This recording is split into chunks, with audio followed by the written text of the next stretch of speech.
தமிழக வெற்றி கழகம் அப்படிங்கிறத எல்லாருமே கார்னர் பண்ணிட்டு இருக்காங்க.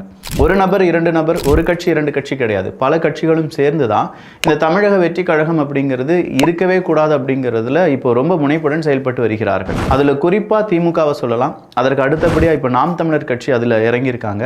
அதிமுகவை பொறுத்த வரைக்கும் இந்த தமிழக வெற்றி கழகத்தை டார்கெட் பண்ணுறது அப்படிங்கிறதுலாம் இல்லை. ஆனால் திமுகவை பொறுத்த வரைக்கும் என்டையராக தமிழக வெற்றி கழகத்தை டேமேஜ் பண்ணணும் அப்படின்னு சொல்லி ஒரு கூட்டம், அது திமுகவினுடைய டைரக்ட் கூட்டம் கிடையாது, திமுகவினுடைய உப கட்சிகள், திமுக விழுங்கிய கட்சிகள்லாம் இருக்காங்கல்ல, அவங்களுடைய சில பல நபர்கள், யூடியூபர்ஸ்லாம் சேர்ந்து விஜய் அவர்களை திட்டுவது அப்படி இப்படின்னு சொல்லி அது ஒரு ஓரமாக ஓடிட்டு இருக்கு. இந்த பக்கம் நாம் தமிழர் கட்சியினுடைய முக்கியமான உறுப்பினர்கள் அவங்களுடைய யூடியூப் சேனல் எல்லாமே தமிழக வெற்றி கழகத்தினுடைய மைனஸ் அப்படிங்கிறத பற்றி மட்டுமே பேசிட்டு இருக்காங்க. இந்த இடத்துல மறுபடியும் சொல்கிறோம், இங்கே நிறைய விஷயங்கள் தமிழக வெற்றி கழகத்தில் மாற்றப்பட வேண்டியதாக இருக்கு.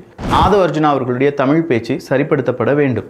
அடுத்ததா புசி ஆனந்த் இல்லாட்டி என் ஆனந்த் அப்படின்னு சொல்லி அழைக்கப்படக்கூடிய தலைவர், அவர் சொல்லும்போது நமக்கு எல்லாம் பெரிய தலைவர், மக்கள் விரும்பும் ஒரே முதலமைச்சருடைய வேட்பாளர் ஜேவி அப்படின்னு சொல்றார். இந்த ஜேவி அப்படின்னு சொன்னா அங்கே மக்கள் ஆர்ப்பரிப்பார்கள் அப்படின்னு நினைச்சாரோ என்னவோ, மக்கள் எல்லாரும் சைலண்ட்.